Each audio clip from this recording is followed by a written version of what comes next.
the Cyber Express webinar. I'm Jo Mikleus and I'm your host today. And today we are talking about harnessing the strength of neurodiversity in a world of cybersecurity, trying to put the two together. And with me today is Holly Foxcraft and Jennifer Cox. Welcome, ladies. Hey. Holly is a woman of influence in cyber and diversity and also a thought leader on neurodiversity. She helps organisations around the world to implement best practices in harnessing the strength of neurodiversity. So really great to have you on the webinar today, Holly. Thank you for inviting me. Thank you.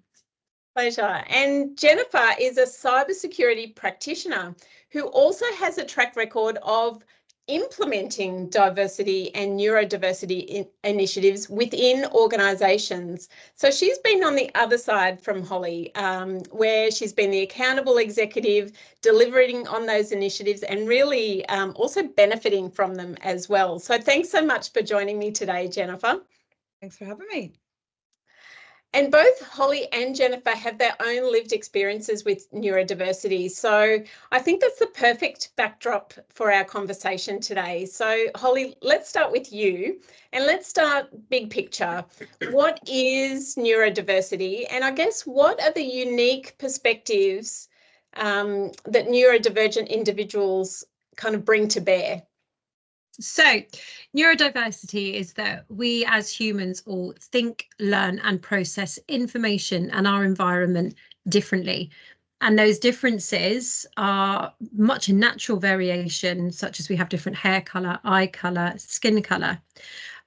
It's that we as societies have formed what is called neuronormative expectations of people, where you should behave, the way we should learn, the way we should experience loud noises, or even noises which are relatively part of day-to-day living, like let's say a shopping centre. So anything that sits outside of those normative expectations is what we refer to as divergence. And that neurodivergence is when an individual has a collective example of processing that is divergent. And then some people with particular characteristics then can be autistic, ADHD, and it's these neurodivergencies that we understand as being named. However, as a term, neurodivergence can mean anything that means you act differently to what society deems as normal. Okay, that's great. And there was a second question. I just remembered there was a second part to the question as well. So yes, the perspectives that neurodivergent individuals bring to bear. Yeah, so very much neurodivergents have to be labelled as superheroes just to be accepted by society. That because we have these divergencies, that in order to be accepted and to be seen as part of a harmonising society, we've got to be almost superior with superhero expectations and talents and tricks and things that we can do. Now, I'm going to put a little bit of a spin on this. We can do things that are different, and we do think out of the box very and come up with solutions and ways of critical thinking differently. And that's where that superhero comes from. We also have the strengths, and because of particular when with some neurodivergences, very analytical thinking, that doesn't just mean that every autistic person is going to be a maths genius, by the way. Right. Okay. Yes. But it does mean that because of the way that that brain is wired, that they're inclined to have more ways of having more mathematical what's the word I'm looking for? Better at maths, basically. More analytical thinking. The more logical type. Yes, that's the word. Logical. It's Monday morning. It's Monday morning. These words are not coming to mind. This is what's called brain fog, everyone. Yes. So these are the superpowers that we're talking about, because we have areas in which we can really focus on and our brain really harnesses on. However, what's going on in the background is we're not able to focus on processing, for example, extra noise, extra sound, tactile touch. So yes, we do have that amazing ability, but let's also focus on what that other side looks at, because when it's supported, then you can benefit from the superpowers, but they're not given. And many neurodivergent individuals don't actually like to be branded as superheroes because they do need support. And by bestowing that superhero persona on people, it's ignoring the support that they actually do need. And again, ostracizing them from a society where they don't get that same equity of support that they need. That's really interesting. As a team leader, I do love to have superheroes in my team. It makes me look good. So we'll get into that a little bit later. But Jennifer, tell me from your experience, what are some of the misconceptions, I guess, that are around for neurodivergent individuals? What kind of issues do they face? So there's quite a few, and I can talk, I guess, about the kind of ones that I've experienced personally. And one of the biggest ones is what Holly's just talked about with regards to everybody thinking you're a superhero. There's also an assumption, especially on the ADHD side of things, that you have endless energy, because there's this like idea that we're bouncing off the walls with energy, when the reality is it actually takes so much more energy to have that energy on the outside than it would take, you know, your average Joe to do it. Do you know what I mean? It's, for me anyway, it takes so much energy just to have a regular conversation with somebody. It's just as much, if not more, than it would to, I don't know, run around in circles for an hour. Do you know, the physical energy and mental energy, now that I understand it a little bit better, I didn't realize before how utterly burnt out. Like, I was only diagnosed at 43. I'm going to be 45 in about a week or so. And so it's all still relatively new to me. Understanding it, is relatively new to me. Obviously, it's been there all my life. But things like that we have all this endless energy, that we adapt easily, that we are going to be brilliant at everything that we do, that we're going to be the most chatty and friendly of everybody in the entire team, that everything is easy to us somehow because we've been able, in many cases, to do more things or in a different way to everybody else.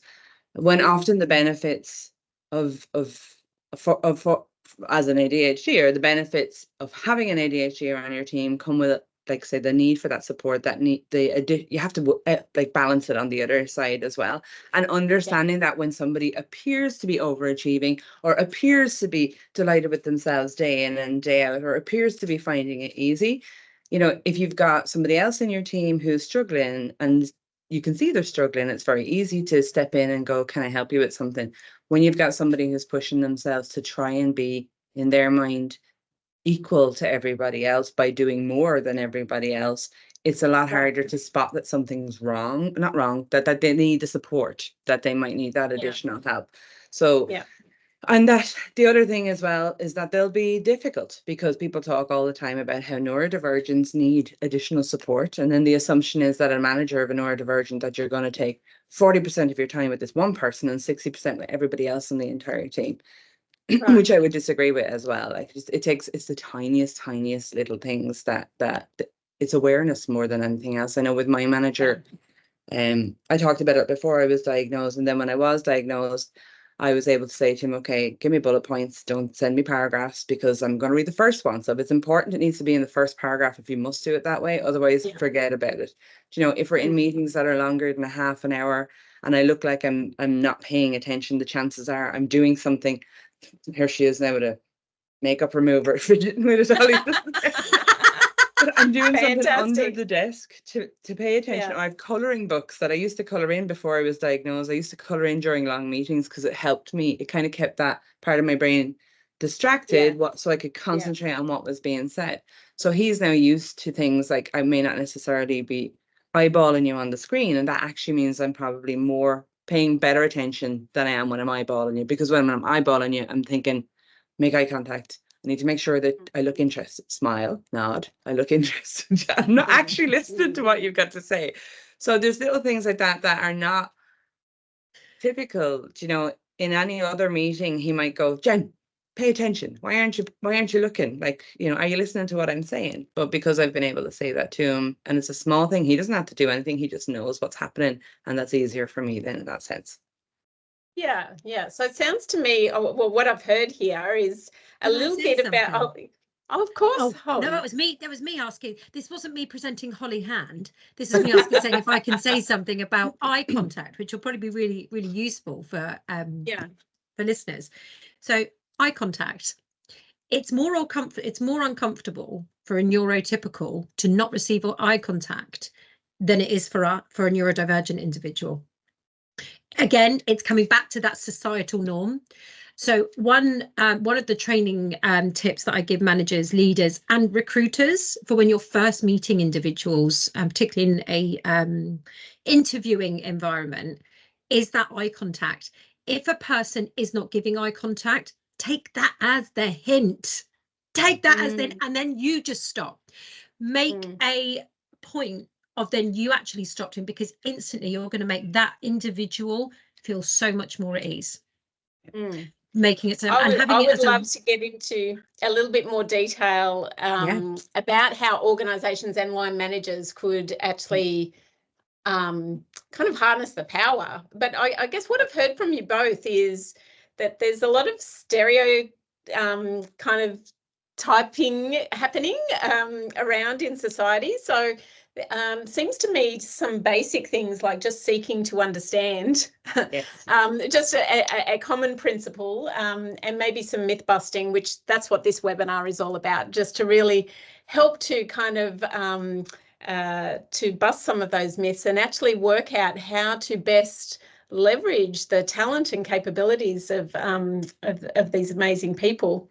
So we're all in the industry of cybersecurity. So I want to kind of connect these two ideas. And I'm super curious about how you've both kind of evolved, you know, being thought leaders in this space, in the space of cybersecurity. So Jennifer, let's go to you first. Yeah. How do you think cybersecurity as an industry, I guess, how can the industry be benefiting from the skills of neurodivergent individuals, I guess, compared to other industries? Like what might there be some good synergies there?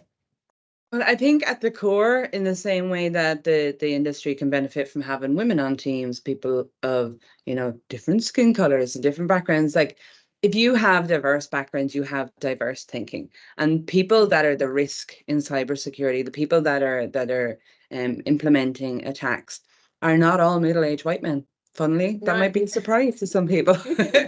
So the more diversity you have in your teams, the better equipped you are to prepare yourself against those kind of attacks, and that's it at the core. When you take neurodivergence, one of the things that Holly mentioned earlier that we're known for being so good at is thinking outside of the box, or thinking about something differently. So you can be absolutely sure, having a team with that's neurodivergent friendly, you're going to be covering a different way of thinking. Even if everybody has gone to the same college, done the same courses, come out with the same certifications, you're still going to have somebody whose brain works differently. So they're going to think about things differently. And that can only be an advantage, down to not just protecting yourselves as a business, but also to how your team functions, and, you know, how efficient your processes are, how inclusive your processes are. Because I know in my experience, everyone I've ever met who's neurodivergent or neurodivergent supportive, they, like, the forgiveness levels is the best way I could put it. Like, everything just goes, there's no judgment, you know, how people like to do things is how people like to do things. As long as you're not breaking any laws, you're all good. And, you know, that sense of kind of openness and supportiveness. And I saw a lady speak once, Holly may have been her name, who said to me that any workplace that is neurodivergent friendly is everyone friendly. Like, if you can create a workplace that supports your neurodivergence, then nobody doesn't benefit from that. I probably totally stolen that from you now, Holly, but I was actually I was talking about it even at the weekend. My sister works in insurance, and she works on her the ERG for neurodivergence, and, you know, she was talking about, you know, different things that they want to put in. They have a sensory room that they're about to put in and things like that, and she uses that phrase, because I said it to her from you, and she uses that phrase all the time. Like, anything that supports a neurodivergent it's only good for everybody else. I have yet to see a practice that's put in place for neurodivergence that somebody goes, that's awful in the workplace. I haven't seen it yet. It supports everybody. Can I also ask just comment Go on for it, the benefiting everyone is you can't only just be born with neurodivergence. Like neurodivergence can actually happen to you throughout periods of your life. And this is another way of helping people understand their relationship with accepting neurodivergence as well. So being born is like Jen mentioned earlier, she's been ADHD all of her life. I'm autistic and have ADHD. I've always been that. It's that it wasn't picked up so much, and actually lots of females get misdiagnosed with either anxiety or borderline personality disorder or bipolar. Now, there are other ways that you can be neurodivergent within your life, and I've actually recently posted about this. One is grief. When you go through periods of grief, and particularly if it's prolonged grief, over here in the DSM-5, if you grieve for longer than 6 months, you then have chronic grief disorder, meaning that actually your brain's not working the way it should. I think that's just grief in general. However, what it does also mean is your anxiety is often higher, your tolerance and your cortisol levels are often higher, meaning you're going to suffer with brain fog. And what's going to happen? You're going to diverge outside of that neuronormative assumption of how we should function. Another example for women is the menopause. When women go through the menopause, they go through heightened cortisol again, also paired with heightened testosterone levels, and their anxiety of seemingly doing everyday tasks. For my mum, it was driving. One day she just couldn't drive anymore. Right. Now, we lose 900,000 women a year in the UK due to menopausal symptoms. And a lot of them is loss in confidence. Now, if that one person, and we have a fantastic employee with Stoughton May, Lou Batty, she told me if that one woman is so central to your business and she leaves as a direct result of loss of confidence, being able to have anxiety, heightened anxiety. So these are episodes of neurodivergence. So when you are neuro-inclusive, it means that anyone can lean into those practices when they need to. Grief, poor mental health, when you can have poor episodes of mental health, supporting menopause, but also looking at then the neuro-inclusive measures also support mental health. So when you're going through those poor periods, it also picks you up there because it helps with that extra processing that you may need if you are shorter tempered, meaning that you need information. Remember when Jen said in the first paragraph, with my CEO, it's got to be in the subject line. So, and that's not because he's short-tempered at all. It's because he likes to receive the information fast, quick, and relevant. Yeah. Perfect. So I perfect. had to get that bit in. Yeah, no, that was really, really awesome, actually. And we'll get into a little bit of that as we think about, as line managers and organisations, how we can kind of harness that power. It's because it's not just a set and forget. Here I present with, and here is my label. It's actually like an evolving obligation, I suppose, of understanding your employees and your team members and making sure that you're giving them the best and they're giving you the best. But just to flip, I just asked Jen then around kind of the industry perspective and why, I guess, it could be an attractive place. What about from an individual's perspective, Holly, in terms of, what are the attractive features of cybersecurity that I guess, these kind of individuals, might be attracted to and that they might actually get some real success on relative to other industries, I guess, is what my question is. Yeah, so in 2017, the National Crime Agency in the UK released that in their Pathways into Cybercrime report, there was a higher number of individuals which they identified as autistic-like traits Right. It has further research has developed from that. My own research actually readdressed that paper to say the vulnerabilities of neurodivergence. So those vulnerabilities, and the first one, which also attracts people into this industry or into the skills, which attracts people into cyber skills, is puzzles. Right. It's puzzles. It's right. Yes, finding your way in, but also finding a way to fix things. Then there is also the cyber psychology view of being in the cyberspace and being able to actually socialize in a space which is more accommodating for your needs. And then that's where my research actually looked into kind of that social learning theory of where that criminality and deviancy may come in, because a lot of it is they're just playing around and fixing things and testing things. And then there is that, obviously, that deviance and that criminogenic side that does come in. And, you know, going back to what Jen said earlier, saying, you know, our adversaries are not what our teams are made of. Actually, if we're going to go through research and we're going to see what cybercrime offenders actually look like, we have seen that there is a higher profile.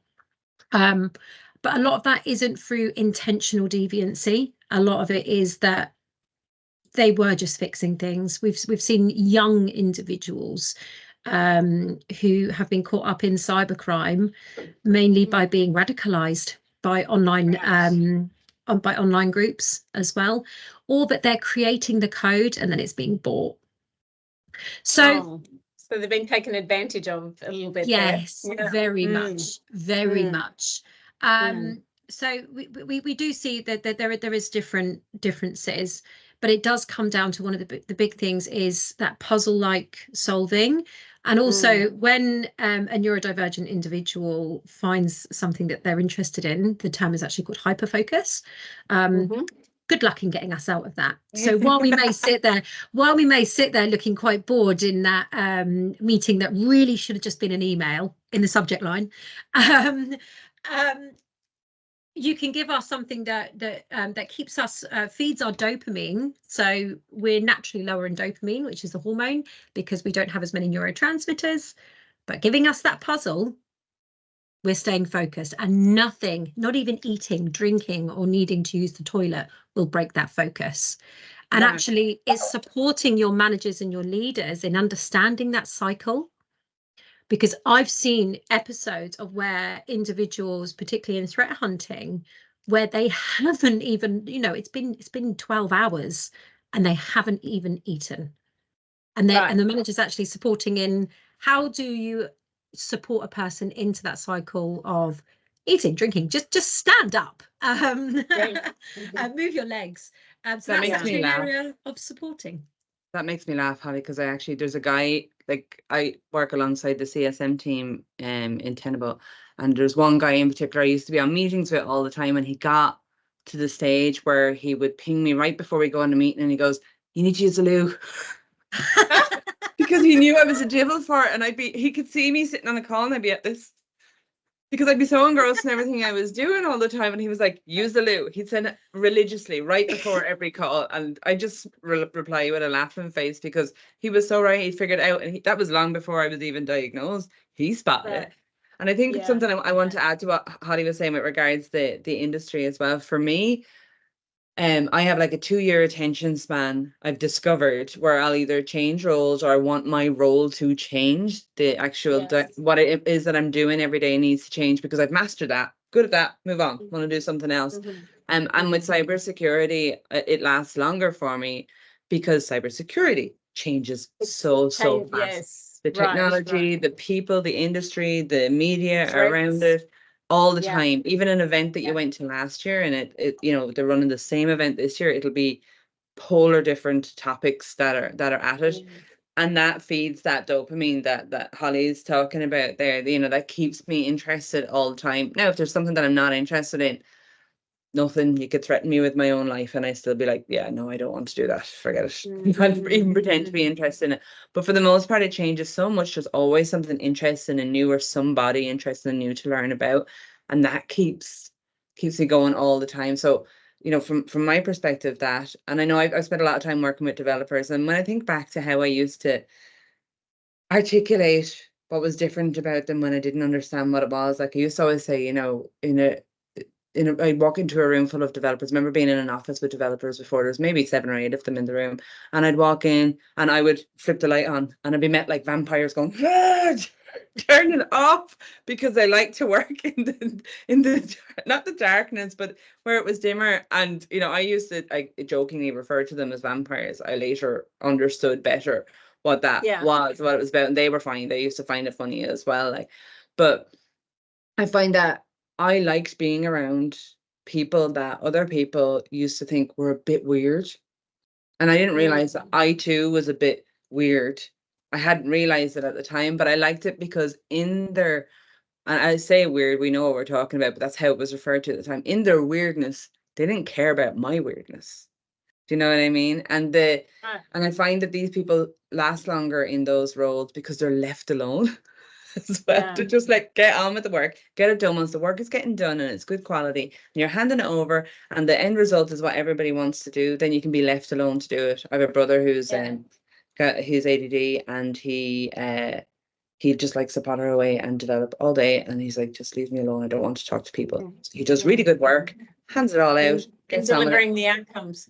So let's, I mean, that's a really good segue actually to the role of managers, and you both touched on it in other answers anyway, but yeah, let's dig into that a little bit more in terms of how might they be able to kind of support both the richness of talent and capability that's there, but also the unique needs that needs to be kind of supported in the process to make sure that it's a kind of a win-win-win situation.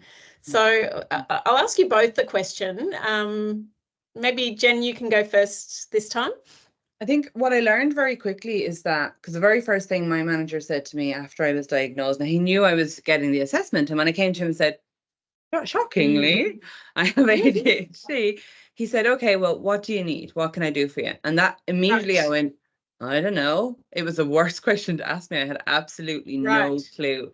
But what I learned is that I wasn't alone in that. I thought, oh my God, have I done all this? And now I have no clue what I need as a support. But what I understand is that most people need different things, which to a manager, you might think, oh my God, what a nightmare that must be to manage.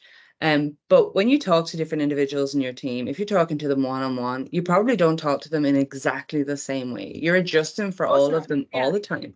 And it's a tiny, tiny adjustment. And what I learned is through conversations with my boss, and things would come up, you know, we'd be talking about something that happened since our last one-to-one. I'd be like, yeah, I would have done better at that, or I would have preferred if it was this way, that way, or the other, because now the conversation was open. Because I said to him, I don't know what I need on that particular day, but when I do know what I need, I will let you know. Let's just be open to the conversation. And he always was, in fairness to him, even if it's something that just didn't make sense to him. Like, for example, my diary is always jammers from the minute I wake up to the minute I go to sleep. And for years, he used to say to me, stop booking your diary so hard. You're doing too much stuff.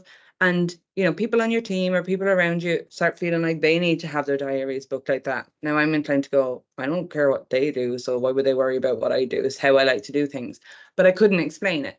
And after a while, then I understood that it was because I need to know what's happening all day long at certain times, even if it's that I'm doing the school run for the kids, that goes in the calendar, because honestly, if I can't see it, I could forget to pick up my children from school. You know, I need to have this stuff in the diary. So every meeting I have and everything back to back, and I can switch quickly from one thing to the next. But if I have a gap in my diary, I'm going to sit and go, what do I do now? Because I don't have a specific structure for that time to be used.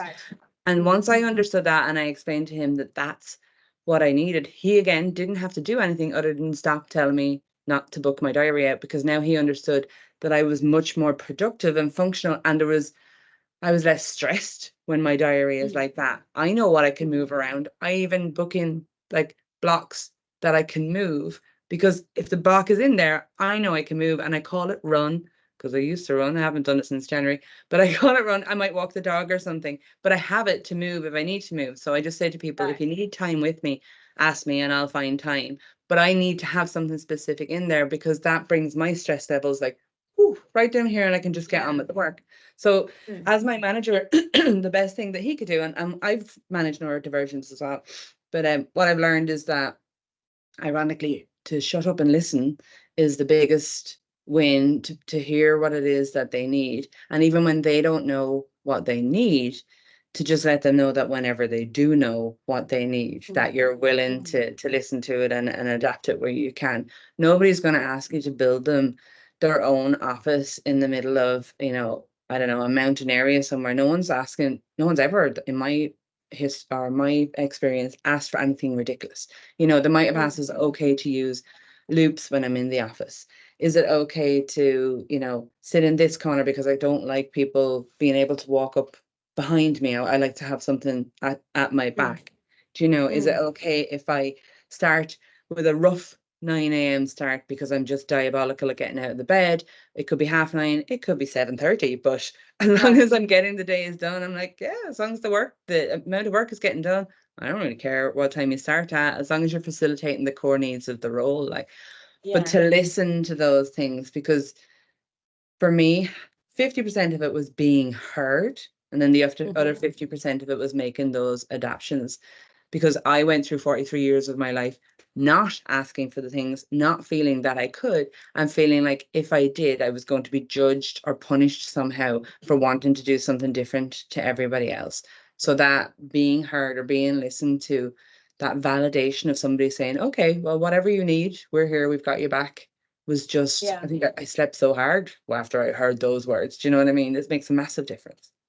And so also, I mean, also what you're bringing there is an opportunity for you both to have some shared learning, right? So you're learning, and also your manager's learning, and, you know, it's so refreshing to kind of hear that open and transparent dialogue, and that there's kind of this common mutual interest in learning and kind of getting the best for you.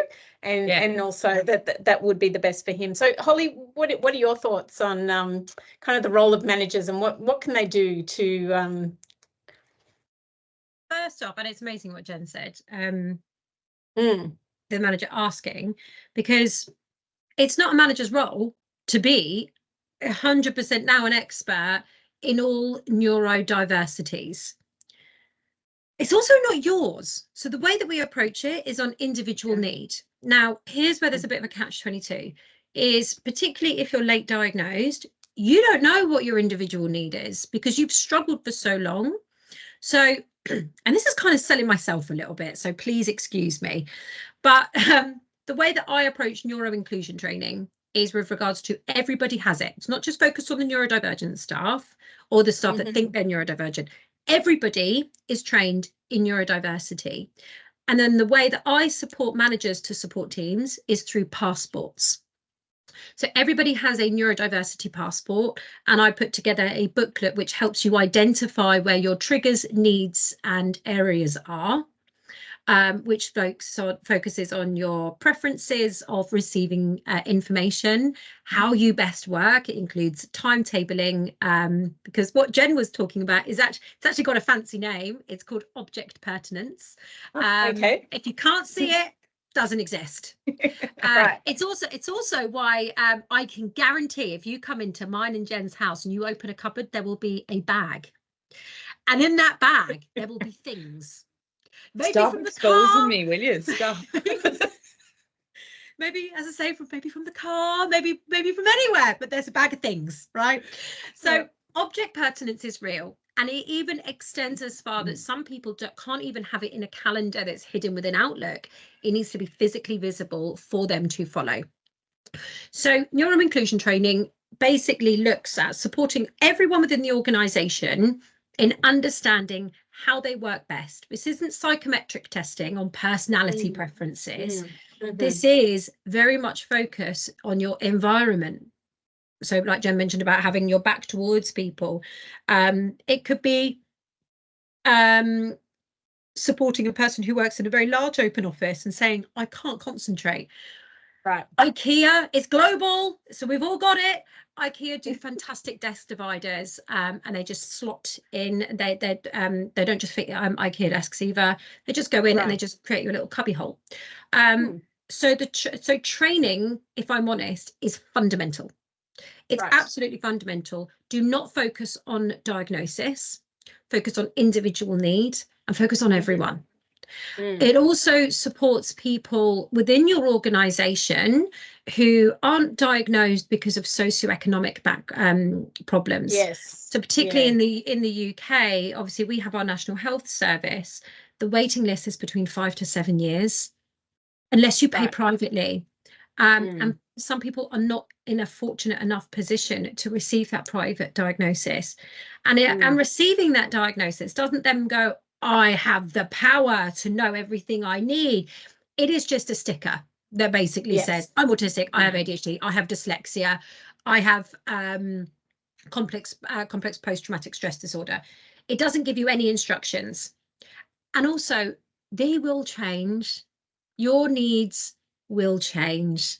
Of course. And of course, with development of technology, some needs may go away. Some needs may actually go, oh, I have no idea what I'm doing now, particularly if you're looking at any project management, particularly agile project management.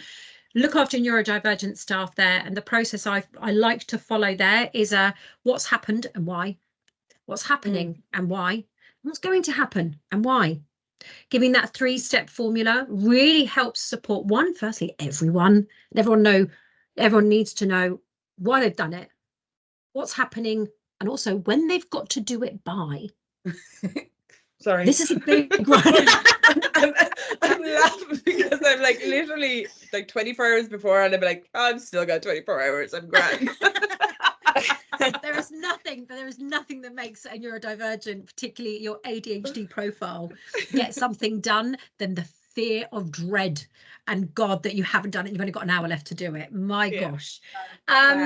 So a really simple, just a really simple neuro-inclusive tactile is not saying, can you do this for me? Because the answer would be, yeah.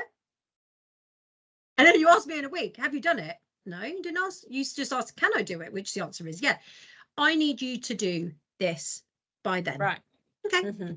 That simple tool also aids in communication, because a lot of management tends to fall short or struggle with conflict management and conflict resolution with neurodiverse teams. And being neuro-inclusive takes a lot of that away. And having those passports, and the passports do not identify a person's neurostatus, because then it becomes a protected characteristic. If everyone has it, then you're all together in unity, that you're recognizing differences and strengths. But it also helps to identify and support your managers that they are giving the right support. And when we're looking at it from a legal point of view, if an individual discloses that they are neurodivergent, that is a protected characteristic that is supported by employment law. So if you've got that information, what are you going to do with it? What are you actually going to do, and how are you going to deal with that information? So from a legal perspective, we've seen in the UK, tribunal and court cases absolutely skyrocket because of individuals then taking their employer, saying that they're neuro-inclusive, but it does often fall short at management. Yeah. So I'm keen to understand, in your travels, where you've seen best practice, where you've seen some success stories where organisations have actually, just done the hard work. And actually a lot of what you're talking about is good management practice anyway, right? I think all people, I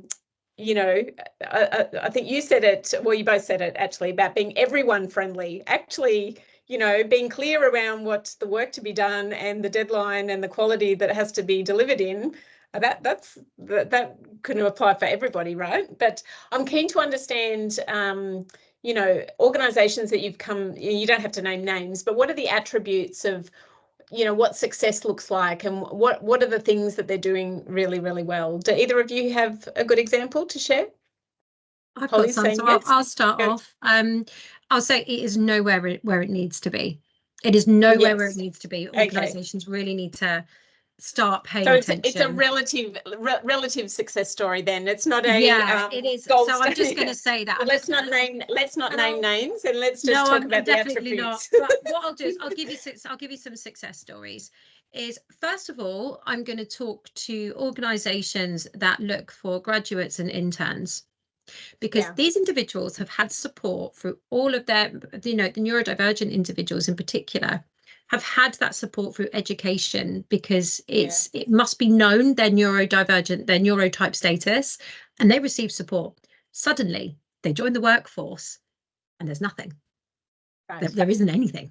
Yes. So where I have seen is offering support in this exact instance where you're looking at hiring graduates and interns.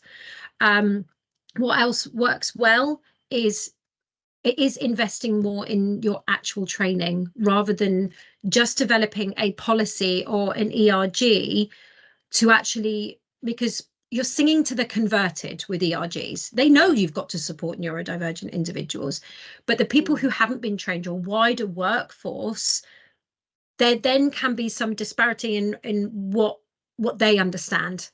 And then it can create that culture of us and them, because they still don't understand. So training is absolutely fundamental, either to support the ERG to roll out. So you train your neurodiversity you train your neurodiversity ERG to roll out training, but also a really key one is separating neurodiversity from disability, and just as DE&I, have it as its own. Recognise that disability sits within neurodiversity, and recognise that it is a diversity and a social disability. But have it separate. Have it separate. That's one of my key things that I'd like to give anyone who's listening, watching, half watching. Yeah. That's awesome. Jen, what about you? Have you kind of got any best practice stories to share? I think, like you said, I have yet to see a gold standard out there, even in the most inclusive of companies.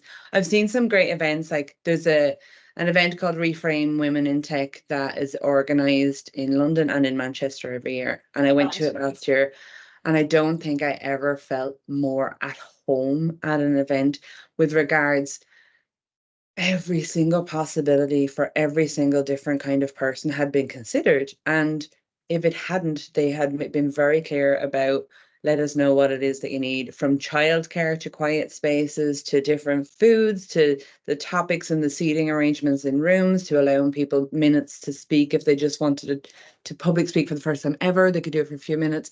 Like, it really, I'm trying desperately to remember the name of the lady who's running it, but like I say, it's called Reframe Women in Tech, but she set it up herself and considers all of the decisions herself. She's all over it. And I actually don't know if she's neurodivergent or has anyone in her family that's neurodivergent, but she considers, like, she's got it. Like, and in companies, I've seen things like, say, from sensory rooms. I think it's great if you put a sensory room in the company, but if you only allow people to use it on their breaks, you're missing the point. That's not really how it works. If you've got things like, recently in Tenable, I asked for us to include loops as part of our new starter package, and then we have like an internal store where people can get things that they need for work as well, so they're going to get added to the store. Because in our ERG, we were talking, somebody was asking for advice on it, and I was like, yeah, I have loops, I use them all the time, especially when I'm working. And then I thought, oh, hang on, that'd be quite handy for people that are new. And I work on the diversibility, like it's the neurodivergent and this disability ERG. So I proposed it, and that's going through. So allowing your people to tell you what you need and then implementing it for everybody and seeing that kind of practice. I've seen it happen and giving people the control to make decisions. Like, I spoke about my sister who works in insurance. She was telling me this is not to do with neurodiversion, but it's to do with diversity. She said that she was doing up an insurance quote for a lady who was a sports person. And when she went to select the quote, it said sportsman. But she had the power to request the change from sportsman to sports person. And it was done, you know, to have a company that allows that kind of empowerment of individuals to request those changes without any fear. Basically, fear is massive. For me, fear would have been massive, even if I was requesting it on behalf of other people in the past in roles I've been in. But now I'm like, you don't ask, you don't get. So I'll ask, and then the reaction to what I asked for, whether it's in work or outside of work, tells me a lot about the status of the company or the people that I'm working with. You know, even with interviews, if you ask somebody in advance, can I have the questions ahead of the interview, and they're not willing to give it to you, to me, that's a big like red flag. Okay, I don't want to work for you. If you're not going to accommodate, then it's not about getting any secret questions that you're going to be asked. They're all the same stuff, really, anyway. It's about taking that fear factor and allowing you to perform at your best in an interview. But their unwillingness to move before you're even an employee, you know, it's easy to spot the red flags when you kind of know what to ask for. So things like that, you know, I've like a lovely big long list of companies that I absolutely definitely wouldn't recommend to people if they were going to it. But with that as well, I also have a list of companies that I've seen wonderful things happening. And, you know, they've got people consulting with them, of course, all the time. So again, no gold standard, but people are trying, and they're asking questions, and they're trying to figure out where to start. In many cases, those who want to make the change are not the ones with the power to do it. You need to empower your people as well. Like if you have to go, I need to ask the board, or I need to raise it up to see if we can put this really simple thing in place. I'm like, that so it's kind of got to be top down, bottom up, middle initiatives. It's kind of got to be everywhere, right? Absolutely. It's everywhere and everyone. Everywhere and everyone. And it's an everyone question. Absolutely, I love that. The thing is with D&I is it's often on data-driven metrics. So you will look and say, oh my goodness, we don't have much female representation or LGBTQ plus representation. So they will look at that data, and then that's what will drive their initiatives. When you do this with neurodiversity, many people aren't going to give you their neuro status because they have seen direct discrimination within the organization. They have they have been discriminated against before, and they're a bit, they don't want to. It's their right to disclose. But my favorite one is they don't know. Lots of people don't know. They haven't got a clue. They don't know. So that's when neuro inclusion, it really does. And research by the Harvard Business Review and Forbes have both shown that the productivity raises through the roof. And I'm trying in the back of my head going, what was the statistic? What was the statistic? And I can't remember. So you'll have to go and search that one, viewers. Well, but productivity, I mean, you don't even have to give me a stat, because I know that, you know, harnessing the strengths of everybody into a team is, you know, there's lots of stats that actually talk to that being a super collective power. I do have a core statistic for our number lovers who are listening. So if you are not neuro inclusive now, then your future workforce is not going to work for you, because since 2008 and since 2018, again, it is a UK statistic taken from our National Health Service, autism diagnosis raised by 787%. Wow. So if you're not doing it now, please don't think that you're going to have a new modern workforce, because then they're going to want to have their needs matched.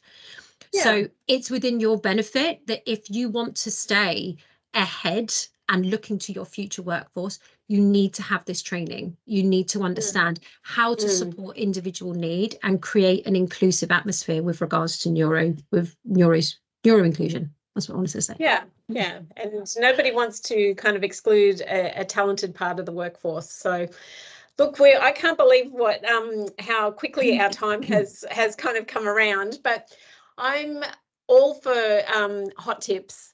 I love a good shortcut. Is there a shortcut?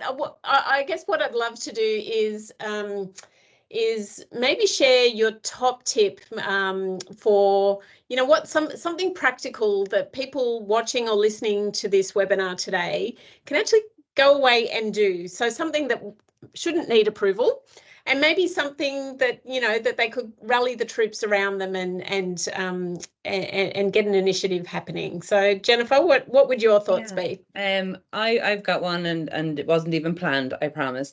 But because I met Holly before, we actually, in my work, we're doing her course. So I'm doing it. I nominated my boss to do it, and I nominated our DI global manager as such to do it, because, well, I knew that once he saw the materials, he'd understand how else we can implement it outside of ERGs. And the course wasn't long, and kudos to you, Holly. It's like, you know, it's mixed between reading materials and videos and switching around, which is great for my attention span. But it hits the nail right on the head. It's not a big investment of time, or, you know, it's just that kind of a thing where you can get everybody on board with it. They can do it really quickly, really easily in their in-between calls or in their free time, and every word of it makes perfect sense, and it gives lots of easy things to implement. And I think that, because I think sending them to, so education, I guess, for me, because I think sending them out unarmed, and like, whilst there's lots of tools in it, I guess at the core of it really it's empathy and understanding, really. But it helps. For me, even, I thought I'd learned a lot, I'd researched a lot at that point, but I still was coming away from it going, oh my God, she always has fab stats. But there was just, I learned a lot as both an individual who's neurodivergent and as a manager of neurodivergent people from it. And like I say, it wasn't a huge investment in time, but that's it. People should do that. Never mind the generic, boring, I got to read loads of stuff that's not built for neurodivergence. You know, you got to have this one that's friendly for everybody, and do that for sure. I love that you, I love who you nominated to do the course with you. Love it. Yes. Love. Yeah. So actually, without actually what you've put the information and the knowledge to the people who actually can spread the education way further, because, you know, obviously the higher you get, the more budget you have, and more people you kind of are looking after. So very, very clever. Love it. Holly, what would your kind of top tip be?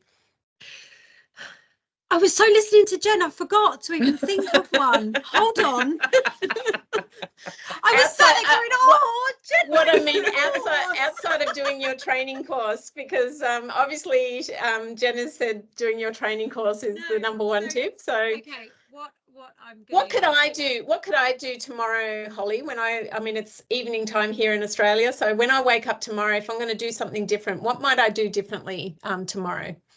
Can you do a self-reflection? Yes, I can. Self-reflection, because this will also help you to understand your own preferences and your triggers and your environmental triggers. I will happily share my workbook with you that will help you actually identify them. And even ones where you think, no, I don't have that. What it actually does, a self-reflection helps you then identify, okay, but that's something for someone else. That may be a problem for someone else, or that may help someone else. So self-reflection is really important, because when we are saying neurodiversity, we are saying everyone. We are saying everyone, and it's taking it away from just the neurodivergent individuals. Also, some advice is, anyone who's listened to this and thinks, oh my gosh, this is just another thing where we have to get on board with, and it's too big, like we can't implement all of this across, we've got a huge organization. I'm just going to tell you that this is one of my fun things. Again, I'm a numbers girl, so you always notice me saying statistics and numbers. 1976 is when women in the US could get a credit card in their name. Oh yeah. Right, we were fought for that for a very, very long time.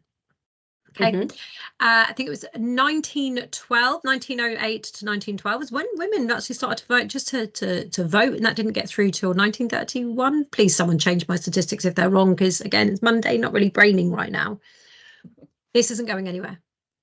Neurodiversity training and neuro inclusion is not going anywhere. So it may seem big, but the sooner the organizations can adopt to understanding neurodiversity and provide neuro inclusion support, they're going to be further ahead than any of their competitors, and they're going to have a much more attractive offer for people wanting to work for them, and also retaining that talent. And this is quite a lot of where some organizations go wrong is they think, okay, let's focus all of our efforts on recruiting. Let's get these amazing people in who are, you know, really analytical and can solve all of our problems. And my analogy I love to give here, and it's one I learned from Julie Grind, is you don't just suddenly think you keep goldfish. Okay, so when you're in your fish tank, you've got loads of goldfish and you think, need some tropical fish. I need some tropical fish because, you know, making it more aesthetically pleasing and it'll be a better fish tank. You don't just buy the tropical fish and put them in your goldfish tank because they're all going to die. What's the first thing you do? You buy the fish tank, you do your husbandry, you find out how are those tropical fish going to live. They may not even be able to live in the same water, but they can live in a tank with a seamless glass that looks like they're the same. But you learn how to support your tropical fish and then you keep them. Because if you just buy them and you put them in there, they're going to die. And the same thing, you may support me as an autistic person through that interview. But when I join, if I'm then not supported, I'm going to burn out or I'm going to leave. So the training goes beyond that that first initial recruitment stage. Yeah. I love that. So you've given me both self-reflection, which is so easy for any single person to do on their own, but then also you've thrown in the actually it needs to be systemic in every single part of an organisation, from hiring through to day-to-day management to kind of, you know, assigning tasks to everything. So thank you so much. I mean, I have learned a lot today. I have lots of people in my life also who are neurodivergent, and I guess it's helped me to actually learn how I can be better, do better as well, and just to really appreciate kind of the skills and talents and strengths that they have. And I love that you know, really everything that you're saying here is applicable to everybody. And if we're doing the best by everybody in the organisation, you know, it shouldn't be a thing. It actually should just be the thing that we do with everybody. So thank you so much. I have really enjoyed our conversation today. And, you know, I look forward to staying in contact with you, and I'm sure people listening as well can reach out to you on LinkedIn. I know you have pretty active profiles, so if you're happy for people to connect with you there. Absolutely. Perfect. Thanks for having me. Thank you. Thanks very much, Holly and Jen. Thank you.